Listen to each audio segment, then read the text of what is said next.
그죠? 여러분들에게 특별히 오늘 이렇게 공휴일이라고 그러는데, 이렇게 나오셨는데, 특별한 걸 좀 드리고 싶은 생각이 있는데, 오늘 로마서의 전체를 한번 이렇게 개괄적으로 살펴보았으면 좋겠다라는 생각을 가져요. 제 계획으로는 로마서는 앞으로 한 1년 이후나 한 2년쯤 지나서 강의를 하려고 그래요. 그래서 지금 준비하고 있는데, 일단은 이제 개괄적인 거 먼저 하고, 가능하면 수요일마다 크게 나누어서 몇 번에 나누고, 그 다음에 이제 한 1년, 2년 지나서 그때에 차근차근 로마서를 한번 풀어볼까 그래요. 그래서 참 로마서는 굉장히 중요한 책이라 그러죠. 성경 속의 진수라고 이렇게 말하는데, 로마서를 한번 좀 살펴볼 수 있는 그런 은혜가 여러분에게 있기를 바랍니다. 특별히 로마서에 그 별명이 있다면 뭐예요? 로마서에 별명이 있다면 의인으로 말미암아 구원을 받는다라는 얘기죠. 그래서 17절을 보통 그렇게 가져다가 쓰죠.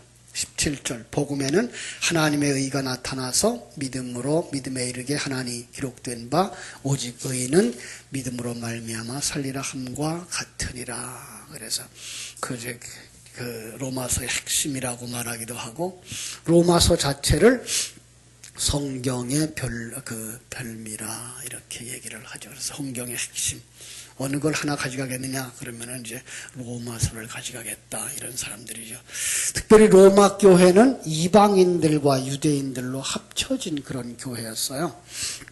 누가 세웠는지는 잘 모르는데, 아마도 사도행전 2장에 성령 강림절에 유대로부터 왔던, 로마에서부터 왔던 유대인들이 복음을 받아가지고 돌아가서 세운 교회가 아니겠느냐라는 생각을 더 합니다. 그래서 이제 그때 대략 주후 약 한 30년경 이렇게 되는데, 그 후에 주후 49년도에 유대인들이 다 추방되죠. 유대인들이 다 로마에서부터 추방되어져요. 그리고 한참 지난 다음에 이제 네로 때에 유대인들이 돌아옵니다. 그래서 교회 안에는 유대인들과 이방인들이 공존하는 그런 교회. 그래서 그러다 보니까 그 안에는 순수한 복음보다는 어떤 유대교적인 색채가 강해서 안식일의 문제에 대한 시비도 많았고, 할례에 대한 시비도 많았고, 먹는 음식에 대한 시비도 많아서 문제가 많이 일어났는데, 바울은 이제 그들에게 편지를 쓰면서 이렇게 큰 은혜를 받은 너희들이 그 사소한 것 때문에 다투어서 되겠느냐라는 얘기를 하는 거죠. 신자된 후에, 그리고 이제 신자가 되고 나서 자기 자신과 불신자들의 입장에서의 자기들의 역할들을 쭉 살펴보면서 이런 질문엔 어떻게 대답할 건가라는 질문과 대답의 형식을 가지고 복음을 쓰고 있는 것을 알 수가 있습니다. 그래서 로마서는 굉장히 깊은 내용들을 담고 있는데, 우리는 가볍게 볼 수 있다면 로마서도 뭐다? 복음서다라는 거 잊지 말았으면 좋겠습니다. 그래서 서론으로 본 1장 1절에서부터 1장 17절까지가 복음이 뭐냐라는 얘기를 하죠. 1장 1절에서부터 1장 17절까지를 서론 이렇게 말해요. 그 서론에서 뭘 얘기한다고요? 복음에 대해서 얘기를 하죠. 그죠? 그래서 복음에 대한 이야기를 쭉 얘기를 해요. 그 복음을 바울 사도는 뭐라고까지 얘기하는가 하면 11절에서 내가 너희 보기를 간절히 원하는 것은 어떤 신령한 은사를 너희에게 나누어 주어 너희로 견고하게 하려 함이라. 이는 이렇게 말하죠. 그래서 신령한 은사라는 말을 써요. 그리고 17절에 가서는 뭐라 그래요? 그걸 15절에 가서는 로마에 있는 너희에게도 복음을 전하기를 원하노라. 나누어 주기를 원한다. 그러고 그건 뭐예요? 그것은 바로 복음이다라고 말하는 것을 알아서 그는 은사라는 말을 쓰고 있어요. 하나님이 내게 주신 은사, 그것이 바로 복음이다라고 말하는 것을 우리가 알 수가 있습니다. 자, 복음이라고 하는 이 얘기를 우리가 간단하게 정리하면 어떤 게 복음입니까? 복음. 그 전에 고린도전서 15장에서 한번 읽어봤죠. 그래서 15장 3절에서 8절 가지고 우리가 복음에 대한 것을 정리를 했어요. 그죠? 거긴 뭐가 들어가 있어요? 예수 그리스도의, 그죠? 말씀대로, 성경대로 죽으심과, 그 다음에 장례되심과, 그리고 부활하심과, 그리고 나타나심. 이걸 통해서, 이걸 전체를 가지고 왜 이러한 예수님이 오셨어야 되느냐까지로 끌고 들어가서 바로 예수 그리스도가 이 땅에 오셔야만 했던 이유, 그것들을 이제 로마서에서 쭉 살펴주겠죠. 그 다음에 예수님이 그 십자가에서 죽음으로 말미암아서 뭐예요? 우리들이 다시 살아나는 그 죽음과 부활에 관한 얘기를 이제 쓰고 있는 거예요. 바로 그럴 때에 유대인은 어떠하며 이방인은 어떠한가를 살펴주고 있어요. 그래서 1장 18절부터 3장 20절까지는 무슨 얘기를 하고 있는가 하면은 그 속에서 왜 복음이 필요했느냐라는 말을 써요. 왜 복음이 필요했느냐?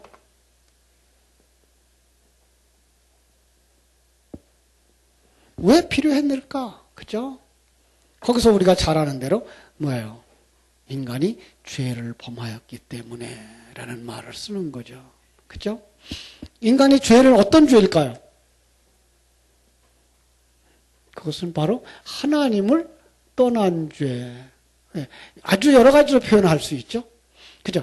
하나님을 떠났다고 하는 것을 우리가 쉽게 얘기를 하지만 더 쉽게는 무슨 얘기예요? 왜 아담이 선악과를 따먹었어요? 네, 자기가 왕 되려고, 자기가 주인 되려고. 오늘 새벽에까지 말씀 나눈 거에 보면 가룟 유다가 자기가 주인이 되어져서 심지어 누구까지 자기 도구로 쓰려고 그래요?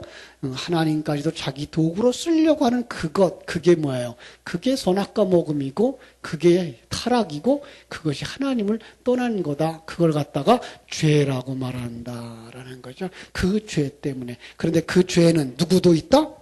유대인이나 이방인이나 모든 자들에게 다 있는 거다. 그 다음에 이제 3장 21절부터는 3장 31절까지 성경을 한번 보면서 할까요? 3장에 어떤 얘기가 나오죠? 3장 21절. 이제는 율법 외에 하나님의 의가 나타나서 율법과 선지자들의 증거를 받았느니라. 곧 예수 그리스도로 믿음으로 말미암아 모든 믿는 자에게 미치는 하나님의 의인이 차별이 없느니라. 뭐예요?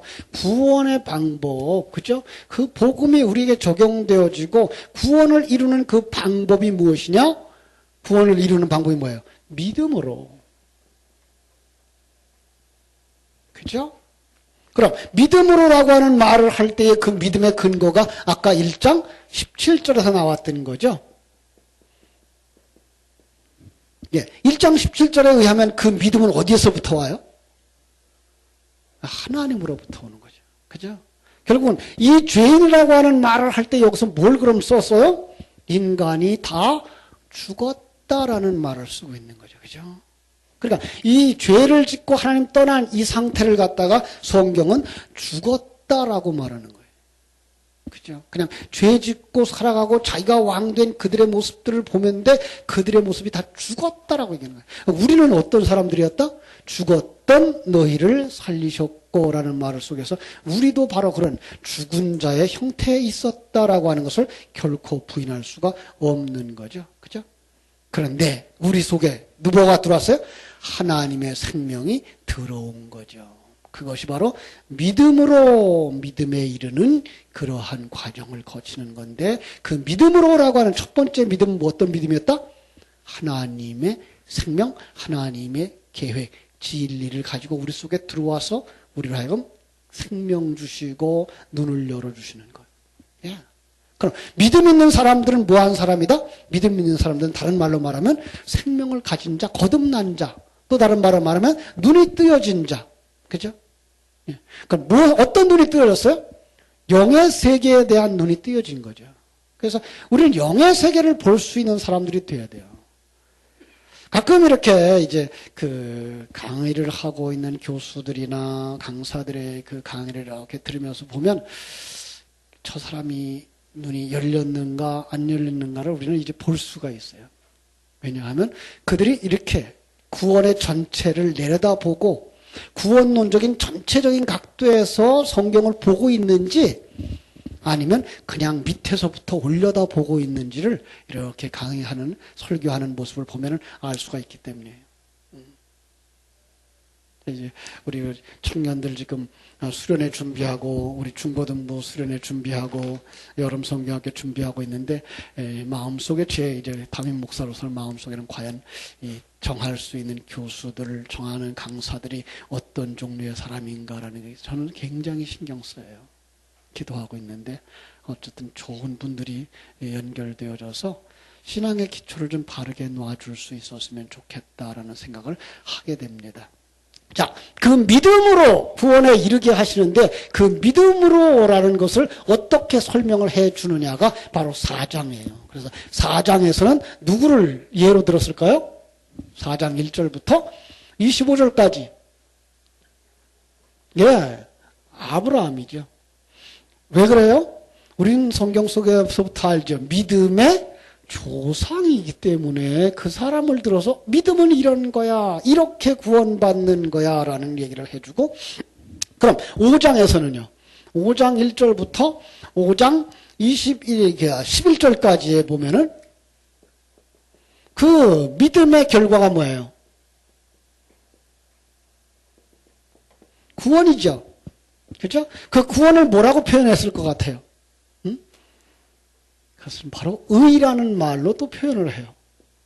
그리고 그 의라는 말을 또 다른 말로 표현하는데 그게 뭔가 하면 하나님과 화평이라는 말을 쓰는 거죠. 자, 이제까지 우리가 화평, 평화, 그러면 어떤 걸 평화라고 생각했어요? 아무 일도 없이 조용해지는 것 평화예요. 그런데 성경에서 말하고 있는 이 화평이나 평화는 어떤 거예요? 이전에는 원수였던 관계가, 그죠? 이전에는 원수였던 관계가 돌아서서 하나가 되어진 상태. 예. 이전에는 원수였어요. 언제? 구원받기 전에. 그죠? 타락한 자들의 그 모습은 하나님과의 관계로 말할 때, 그는 하나님과 원수의 관계였다라는 거죠. 그런데 예수 그리스도의 보혈로 말미암아서 우리가 의를 덧입고 나니까, 그리스도의 의를 덧입고 나니까 우리는 어떤 사람이 돼요? 예수 그리스도와 하나 되었어요. 어느 정도 하나 된다고요? 물과 밀가루가 반죽되어지듯이 하나 되어져요. 분리할 수 있어요, 없어요? 세상에 어떤 걸로도 반죽되어진 밀가루 속에서 물을 빼낼 수 있는 기술은 없어요. 그죠? 하나님과 우리가 그렇게 되어져요. 그래서 로마서 8장에 가면 누가 그리스도의 사랑에서 끊으리요 그러죠. 예. 그냥 우리가 생각하는 것처럼 이런 관계로 손잡고 있으면 끊어질 수 있죠. 그죠? 그런데 물과 밀가루가 반죽된 것처럼 하나님과 우리 안에서, 하나님이 우리 안에서, 우리가 하나님 안에서 완전히 반죽되어진 것처럼 그분이 내 안에서 생명이 되어지고 뼈가 되어지고 살이 되어지고 근육이 되어져. 그 진리의 말씀이 나를 움직여 가고 있기 때문에 예, 우리랑 그분을 분리할 수 없어요. 절대로 분리할 수 없어요. 예, 실패하지도 않아요. 그 하나님은. 그 하나님의 큰 계획을 가지고 우리 속에 들어오면 절대로 실패하지도 않아요. 그죠? 그는 전능자요. 그렇기 때문에 결코 실패하지 않습니다. 그죠? 그러면은, 이제 또 이런 얘기를 하겠죠. 그럼 왜 우리는 그런 상태에 빠졌었느냐? 죄에 왜 빠졌었느냐? 그 얘기를 이제 5장에서 해요. 5장 12절부터 21절까지 다시 한번 물어봐요. 왜 그런 상태에 빠졌었지? 이라고. 누구 때문에 빠졌다고요? 대표자? 아담 안에서. 그래서 이제 거기서 이제 첫 아담과 두 번째 아담을 비교를 해서, 그렇죠? 처음 아담, 아담으로 말미암아서 뭐가 들어와요? 죄가 들어오고, 그렇죠? 그 다음에 마지막 아담, 예수로 말미암아서 우리가 구원에 이른다. 그렇죠? 자, 이제 그러면은 이제 우리가 그럼 이제 완전히 하나님의 은혜로만 구원된다고 한다면 두 번째가 마지막이죠. 마지막 아담으로 말미암아 구원받는다 그러면 우리는 아무렇게 살아도 되겠네? 라는 질문을 하는 거죠. 그래서 6장에서 뭐라 그래요? 6장 1절로 14절. 그럴 수 없느니라. 그러죠. 왜요? 우리가 오해하는 게 있어요. 우리는 믿음을 가지면 우리가 뭘 해야 된다라는 생각을 가지고 있어요. 그리고 그러면 하나님이 한다고 말하면 또 뭐라고 말하는, 그럼 우리는 아무것도 안 해도 되겠네라고 말하는 거죠. 이런 상태예요. 성경은 그렇게 말하지 않아요. 성경은 너희들은 뭐예요? 그 가정집에 가구와 같다라는 말을 써요. 그래서 너희들은 그냥 너희들이라는 객체로 존재할 수 있는 게 아니라 너희들을 사단이 장악하면 사단의 도구고 성령이 장악하면 하나님의 도구가 되는 거예요. 중립은 있다 없다? 없어요. 이거예요. 그래서 요한복음 9장에서 우리가 설명할 때 요한복음 9장에서는 그들이 어디에서 쫓겨나죠. 소경이 눈을 뜨자 유대교라고 하는 유대주의라고 하는 그 사회에서 쫓겨나요.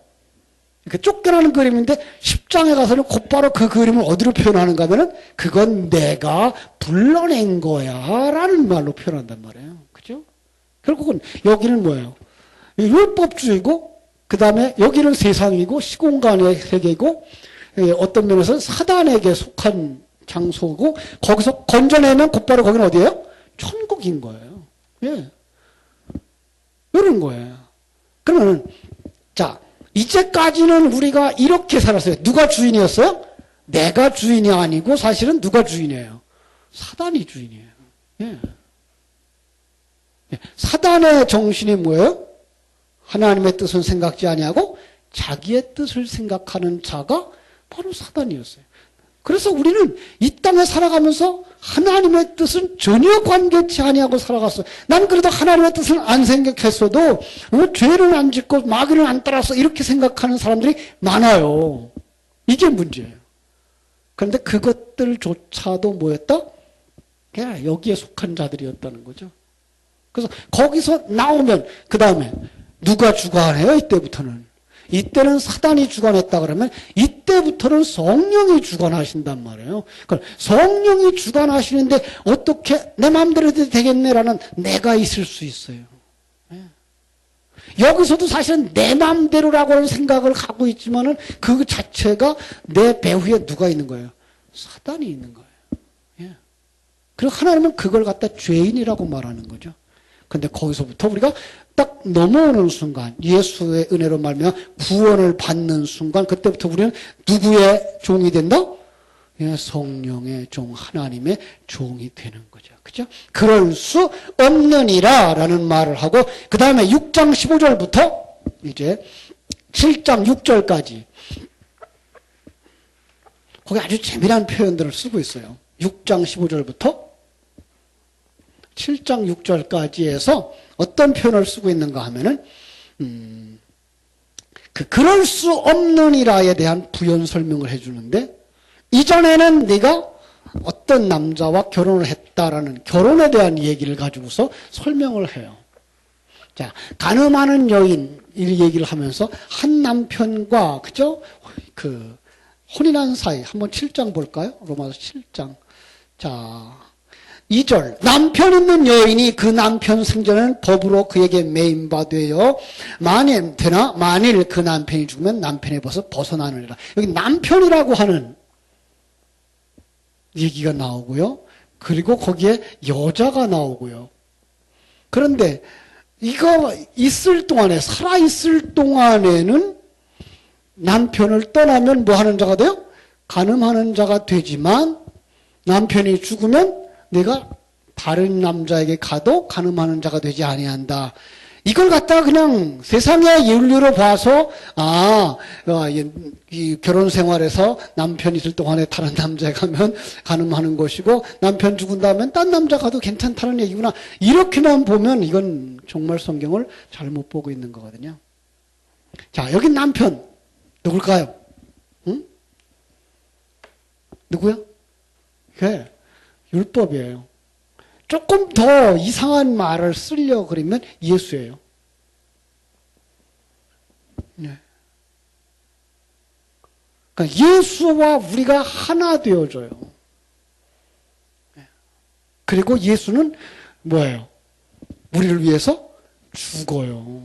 그럼 우리는 이제 자유하는 자가 돼요. 그러면 다른 남자에게 갈지라도 그 다른 남자는 누굴 것 같아요? 예, 그리스도예요. 요 그림이에요. 그래서 율법에서는 우리가 어떻게 된다? 율법으로 말미암아 예수가 죽어요. 예. 그리고 은혜로 말미암아 우리가 그리스도와 한 몸을 이루는 것을 우리가 볼 수가 있어요. 요 그림을 볼 때야, 요걸 볼 수 있어야만 요한복음 4장에서 어떤 그림을 볼 수 있는가 하면 사마리아 여인이 남자가 몇이었어요? 남편이 5이었고 또 지금 있는 여자도 내 남편이 아니요 라고 말하죠. 그럼 남편이 몇이어야 돼요? 7이어야 돼요. 그런데 5 율법도 아니고 그 다음에 내 앞에 있는 예수도 아니고예요. 그 다음에 신랑이 와요. 7번째. 이런 그림이에요. 그래서 진정한 남편은 그리스도라고 하는 걸 가르쳐주는 그림을 우리가 볼 수가 있는 거예요. 그죠? 예, 그걸 또 다른 말로 말하면 이제 그리스도와 연합되어진 우리는 어떻게 산다? 그때부터는 그리스도와 연합되어진 사람들은 그때부터 예수 그리스도와 한 몸 되어진 삶을 사는데 그 한 몸 되어진 삶을 뭐라고 말하는가 하면은 진리와 생명의 말씀이 진리와 생명이 내 안에 들어온 사람. 예레미야서 31장 31절로 33절에서는 그게 뭐예요? 말씀이 우리 안에 새겨진 사람. 진리가 우리 안에 들어와서 그때부터 우리는 진리 안에서 살아가는 거예요. 그러니까 내 예수 그리스도 안에서. 그럼 그 그림은 또 뭐가 돼요? 이 그림은 금방 육체와 그죠? 육체와 새 사람, 옛 사람이죠. 그러면 영이라 그래야 되겠죠. 그죠? 이것은 옛 사람이라 그래야 되겠고, 이것은 새 사람이라 그래야 되겠죠. 이게 한 몸에 사는 거예요. 예. 이때부터 우리는 영적인 갈등을 하게 되는 거죠. 그게가 이제 7장 7절부터 7장 25절까지 나와요. 요 싸움이 일어나요. 옛사람과 새사람의 싸움이 일어나요. 이건 그래서 어떤 사람들은 그걸 로마서 7장을 아직도 구원받기 이전의 바울, 그 다음에 8장은 구원받은 후의 바울 그러는데 아니요. 구원받기 전의 사람 속에서는 생명이 없어요. 싸움도 없어요. 그래서 그걸 구원받은 자의 영적인 싸움 이렇게 봐야 되는 거죠. 우리 한번 7장 21절로 25절 읽어보겠습니다. 7장 21절 그러므로 내가 한 법을 깨달았노니 곧 선을 행하기 원하는 나에게 악이 함께 있는 것이로다. 내 속으로는 하나님의 법을 즐거워하되 내 지체 속에서 다른 법이 내 마음의 법과 싸워 내 지체 속에 있는 죄의 법으로 나를 사로잡아 가는 것을 보는도다. 오호라 나는 곤고한 사람이로다. 이 사망의 몸에서 누가 나를 건져내랴. 그래놓고는 곧바로 돌이켜서 우리 주 예수 그리스도로 말미암아 하나님께 감사하리로다. 그런즉 내 자신이 마음으로는 하나님의 법을 육신으로는 죄의 법을 섬기노라. 예, 이 싸움이에요. 육신과 새 사람의 싸움. 그걸 갖다 우리는 요한계시록을 보면 요한계시록 6장부터 18장까지의 싸움이라고 봤죠. 그래서 7인을 떼는 싸움, 그 다음에 복음의 나팔이 복음이 전파되어지면 거기서 일어나는 전쟁, 그 다음에 성령의 기름이 부어지면 거기서 일어나는 전쟁, 이걸 다 합쳐서 6장부터 18장까지 일어나는 전쟁들. 그건 어디서 일어나는 거예요? 내 안에서 일어나는 전쟁이다라는 것을 우리가 알 수가 있는 거죠. 자, 그래서 이제 8장으로 넘어오죠. 8장은 로마서의 그 핵심이라 그러죠. 뭘까요? 성령이죠. 생명의 성령의 법. 그죠? 그래서 8장에 오면서 성령 안에서 완성되는 거야. 그 영적 싸움. 예, 계시록을 말하면 6장부터 18장까지의 그 길고 긴 싸움이 누구 안에서 일어나는 싸움이에요? 성령 안에서. 예. 그러니까 성령으로 말미암아서 완성되어지기 때문에 우리는 사망의 음침한 골짜기를 다닐지라도 결코 두려워하지 않을 수 있는 거죠. 예. 이 과정인 거예요, 이 과정. 그렇죠? 그러면서 이제 9장에 가서 그 성령에 의해서 완성된다고 말하면서 이거 8장이라고 그랬어요. 8장. 그 다음에 9장에서는 뭐 어떤 얘기할까요? 역시 하나님의 주권에 대해서 얘기를 해요. 거기서 이제 사람들이 이제 질문을 하고 나오는 거죠. 그럼 뭐 우리는 뭐 아무것도 아니란 말이야? 이런 식으로 이제 나올 때 이제 바울은 뭐라 그래요? 토기장이를 비유를 들면서 진흙 한 덩이를 가지고 천하게 쓸 그릇과 귀하게 쓸 그릇을 만드는 것이 토기장에게 없단 말이냐? 그런 고난도 없단 말이냐? 하물며 하나님이 하나님이 하시는데 하나님이 그런 그릇을 만드는데 그것이 불의하단 말이냐? 라고 말하는 거죠. 그래서 9장에서는 완전히 하나님의 주권이 강조되는 것을 볼 수가 있습니다. 그럴 때 이제 그 또 이스라엘이 또 거기서 이제 질문할 수 있는, 유대인들이 질문할 수 있는 게 뭐예요? 하나님이 하신다면 그러면은 이스라엘 백성들은 뭐야? 이제 이스라엘은 뭐야? 이렇게 묻고 나오는 거죠. 그죠? 이스라엘 하나님이 이끌고 나왔다면 이스라엘 실패한 거야? 이렇게 나오죠. 네. 여러분, 이스라엘은 실패했나요? 많은 사람들이 이제 이스라엘은 실패했다 그래요. 응? 왜? 예수를 십자가에 못 박아 죽였다고. 그런데 바울이 뭐라 그러는지 아세요? 응? 아니야. 절대 아니야. 그죠? 그래서 10장에서는 뭐예요? 응? 10장에서는 이제 강조하는 거예요. 거기서 인간의 자유의지가 강조되는 것처럼 보여요.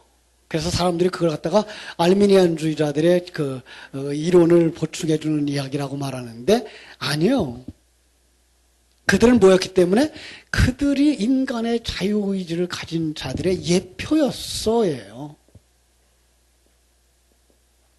네, 이렇게 쓰면 아주 간단해요. 그래서 인간의 자기 주장하는 자들의 모습으로 누구를 그리고 있었어요? 이스라엘을 그리고 있었던 거예요. 그러니까 유대주의자들, 예수님 시대로 말하면 유대주의자들, 대표적인 자들은 바리새인들, 그건 유대주의자들이나 바리새인이 아니고 온 세상에 모두 다 사단에 속한 자들의 대표자로 나오고 있는 거거든요. 그죠? 그럼 이스라엘 실패냐라고 물을 때에 아니, 11장에서 나도 유대인인데 이렇게 나오는 거죠. 예. 여러분, 이스라엘 백성들이 실패하지 않았어요. 예. 그 속에 누구는 그냥 살아나온다? 하나님의 백성은 살아나오는 거예요. 예.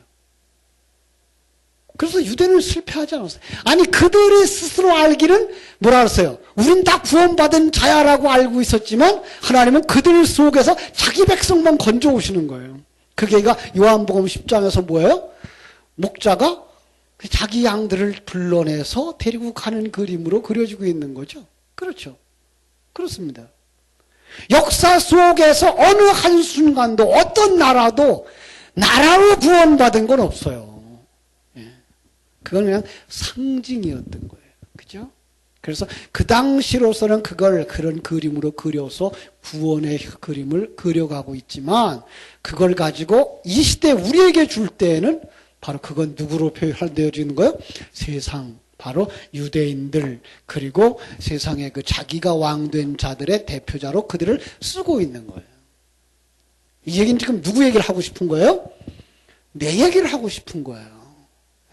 이게 누굴까요? 옛사람인 거죠. 나이고 옛사람인 거예요.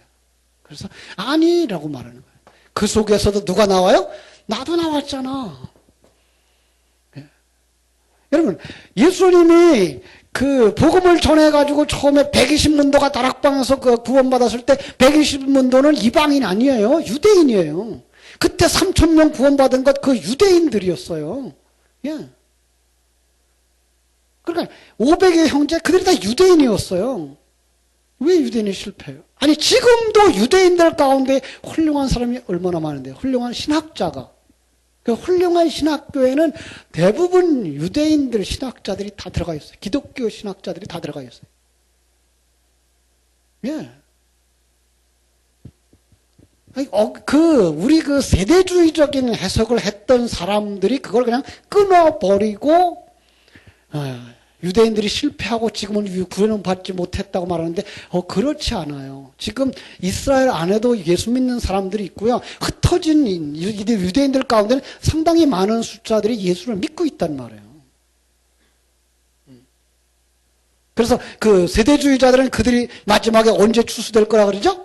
7년 대환란 때에 그 환란을 통과하면서 이삭 줍기가 해서 그때 온다라고 말하고 있는데, 아니 하나님이 그럼 유대인들이 그렇게 중간에 떨어져 나갈 거 그것도 몰랐으며 그 떨어져 나가서 그들이 거절했기 때문에 하나님이 복음을 이방인에게 주는 이런 하나님의 계획도 없는 하나님이냐 이 말이에요.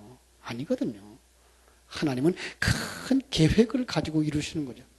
또 다른 말로 말하면 11장에서 뭘 얘기하고 싶은가 하면은 유대인들 버렸냐라는 말을 하죠. 지금 유대인 버렸냐라고 하는 말인데 이걸 또 다른 말로 말하면 그럼 율법을 폐했느냐 이 말로 바꿀 수 있어요.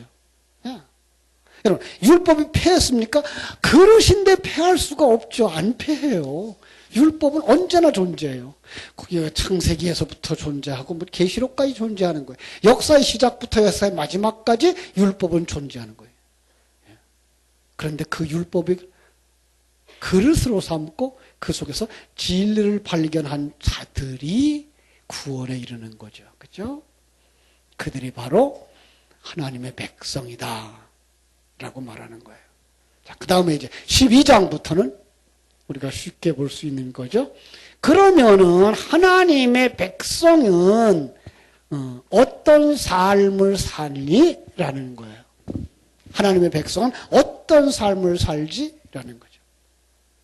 자, 이제 우리가 여기서부터 이제 다시 한번 생각할 수 있는 건 하나님의 백성이라고 하는 건 어떤 사람이에요? 성도죠? 성도는 어떤 삶을 살아야 돼요? 성령의 이끌림 받는 삶을 살면 성령이 주인 되어지고 성도는 뭐가 돼요? 종이 되어지고요. 그렇죠? 그런데 그 종이라고 하는 것은 주권을 완전히 내려놓은 자기 부인한 삶을 사는 자인 거죠.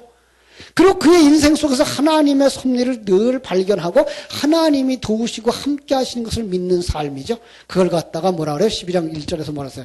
산제사로 드리라는 말을 쓴 거죠. 그죠? 한번 12장 가서 볼까요? 네.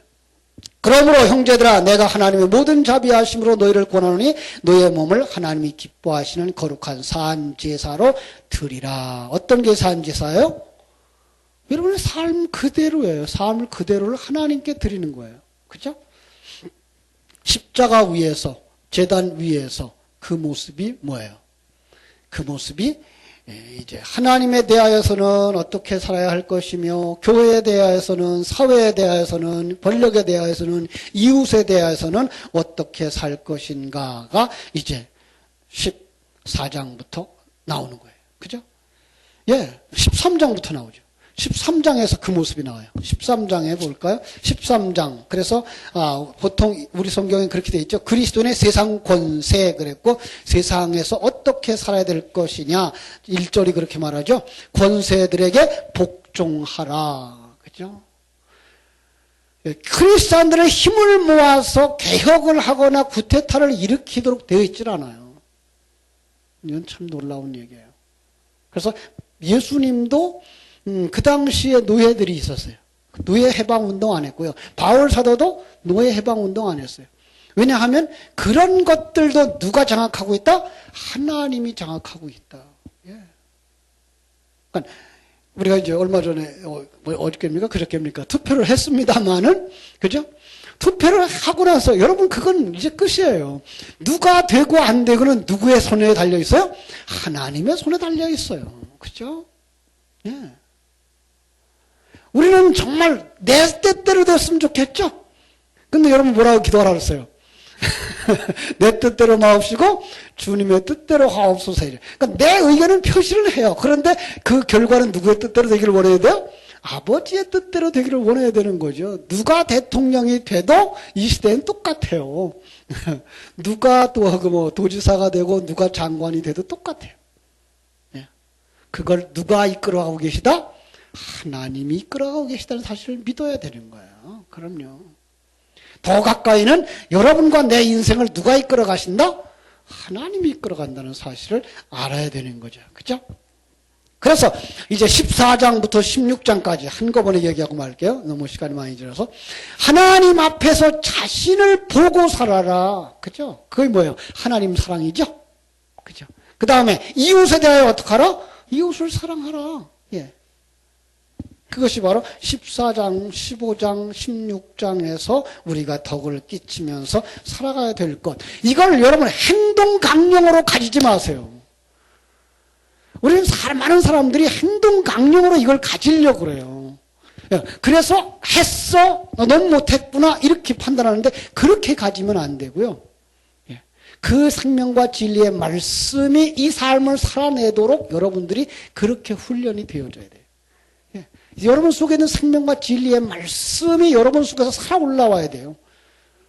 그래서 하나님이 이렇게 하시는구나. 하나님의 뜻 안에서 그런 거구나. 하나님의 뜻 안에서 완성되어지는 거구나. 그걸 믿는 사람이 되어져야 여러분이 어떤 곳에서도 평강을 누리는 사람이 될 수 있는 거예요. 그 다음에 누구도 다 그리스도 안에서 형제의 삶, 지체의 삶을 함께 살아갈 수 있는 거죠. 그죠? 그래서 함께 어우러지는 삶을 살아라, 서로 돌아보라 그러는 거예요. 그래서 이제 쭉 16장에도 마지막에 누구 나와요? 동역자들에 대해서 쭉 나오고 있는 거야. 그 다음에 16장 25절에서 27절까지 하나님의 영광을 찬송하고 마치는 거예요. 어떻게 하라고요? 하나님의 사랑의 깊이와 넓이와 높이를 맛보아 알기를 원하는 바울 사도가 에베소서에서 했던 말이죠. 그것이 바로 이 찬양 속에서 나오는 것을 우리가 발견할 수 있어야 되는 거예요. 그렇습니다. 로마서는 이렇게 하나님의 사람이 왜 구원의 복음이 필요하지? 그것은 바로 구원이 필요하기 때문이야. 왜 구원이 필요했지? 죄인 때문이야. 그럼 그 죄인이 어떻게 구원받지? 믿음으로. 그죠? 그럼 믿음으로 구원받은 자의 삶이 뭐지? 라고 말하면서 점점 하나님의 주권을 인정하게 하고, 그죠? 그 속에서 우리는 하나님이 내 속에 들어와서 내 생명이 되어지고 나의 그 주인이 되어주셨구나. 그래서 내 안에서 영적인 싸움이 일어나는구나. 그때도 우리가 낭망하지 않을 것은 사망의 음침한 골짜기를 지날지라도 결코 두려워하지 않을 것은 주께서 나와 함께 하심이라. 내 안에 그래서 영적 싸움이 일어나는 거구나. 그래도 하나님의 은혜로 말미암아 완성될 거야. 하나님의 주권을 인정하고, 그렇죠? 그 다음에 그렇다면 우리가 이 세상 살아가는 삶은 방치할 거냐? 세상 삶을 마음대로 버릴 것이냐? 율법을 버릴 것이냐? 그럼 우리는 역할 안 해도 되느냐? 아니, 그것이 있어야 그 안에 진리가 담기는 거예요. 그 삶이 있어야 여러분 그 속에서 하나님의 은혜가 뭔지 깨달아지는 거예요. 그러니까 여러분의 삶이 그렇게 중요한 거예요. 그리고 우리는 그 삶 속에서 최선의 삶을 살아가야 되는 거예요. 예. 그렇게 살아갈 때에 그게 바로 생명 가진 자, 뭘 아는 자? 하나님의 뜻을 아는 자의 삶을 살아가는 거예요. 이게가 없으면 뭐 한다? 유대인들처럼 손가락질하고 싸움박질하고 불평 가운데 살아가게 돼 있다 이 말이에요. 예. 바울 사도는 그걸 로마 교회에 간절히 전해주기를 원했어요. 왜 그랬을까요? 자기는 로마 교회를 통해서 서바나로 가기를 원했고 자기가 못 간다고 할지라도 이 편지를 가지고 로마 교회가 땅끝까지 복음 전하는 일을 감당해 주기를 원했던 거죠. 참으로 그래서 나중에 바울은 이제 붙잡힌 바 되어져서 로마로 갑니다마는 이 로마서를 통해서 정말 로마의 각 곳으로 흩어지는 복음은 널리 전파되어져서 참 로마를 기독교 국가로 만드는 역사를 이루었던 것이죠. 그렇습니다. 복음은 이렇게 작은 것부터 시작됩니다.